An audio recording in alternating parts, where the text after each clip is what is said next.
Happy Ganesh Chaturthi everyone. In this video, I'll show you how our kids molded their favorite Ganesh Ji from scratch using clay.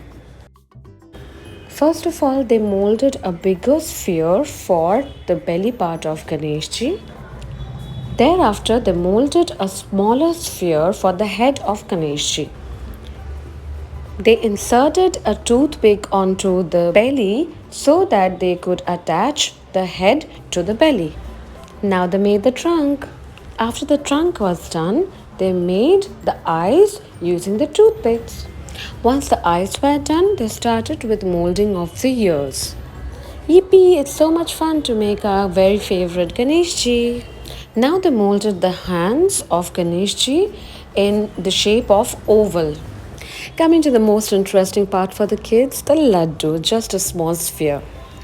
So now that the legs are also done, yippee, we are done with the molding of our favorite Ganesh Ji. Ganpati Bappa Moria!